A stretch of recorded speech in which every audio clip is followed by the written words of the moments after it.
Alright guys, so we're here today to discuss my presentation on the ethical dilemma assignment that we have been assigned. So let's start it out. I chose to cover the ethical dilemma scenario 3. It goes over you're an officer, you're headed home for your lunch break today, you take a different route than normal, but while you're headed home, you notice a vehicle that seems to be driven by an intoxicated person. So ethically here, this is your first ethical dilemma. First off, you need to decide if that it's more important to go to your lunch break or to pull over a woman who seems to be heavily intoxicated, who's imposing a danger on herself and society. For me, that was a pretty easy decision to pull her over because it is my 20-minute lunch break worth a person's life. That's how you got to view that situation. So ethically, the right thing to do is to pull the woman over.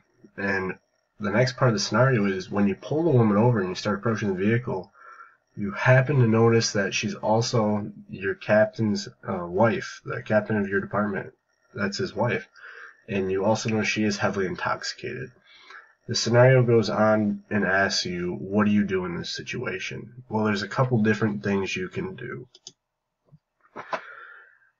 There is the ethical and legal side to this scenario. Legally and ethically, though, I believe they both go hand in hand in this scenario for a couple different reasons.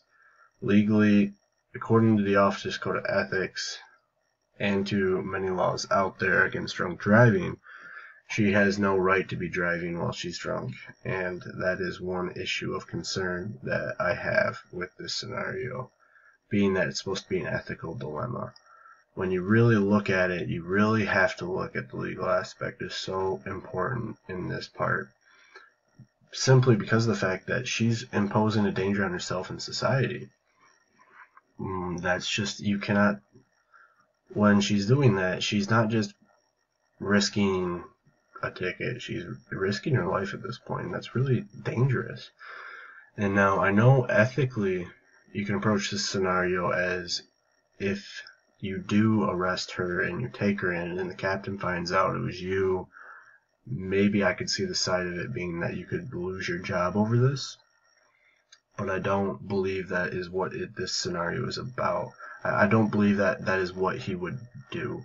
Because if you think about it ethically, the right thing to do is to keep her safe, get her off the streets. You take her in, you book her after she fails, the roadside sobriety tests and the breathalyzer.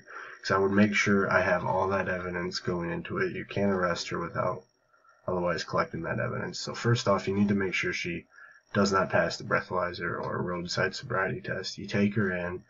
Once you get her in, now she's off the streets. Now she's not going to endanger her life or anybody else's, because it's not just her life she's putting at risk by driving drunk.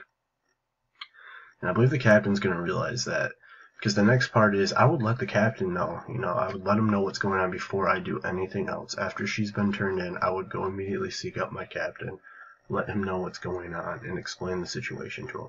I believe he would be understanding, because for the most part, he understands the fact that his wife could have ended up dead.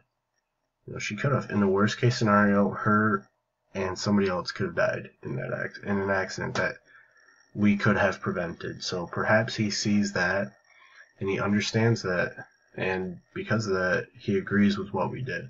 The captain doesn't have to fire you for doing your job. As a matter of fact, it's wrong and illegal if he does fire you for doing your job. So you're protected in that aspect. And ethically, the decision was so easy because when you think about it, what is the most important thing as an officer? What do you sign up for? To serve your community. That's what the Officers Code of Ethics is all about. Serving your community and not letting your personal affiliations control your actions while you're in uniform. That is huge, and that is exactly what the scenario talks about. If you let your personal affiliations with the captain, and this being his wife, control your actions, then you have no business being a police officer and being in the law enforcement society and community. It's just not for you. You cannot let your personal affiliations control you. You're there to serve. You're there to be selfless. You're there to do the right thing, to be the higher part of society. And that is why we do what we do. Alright guys, thank you.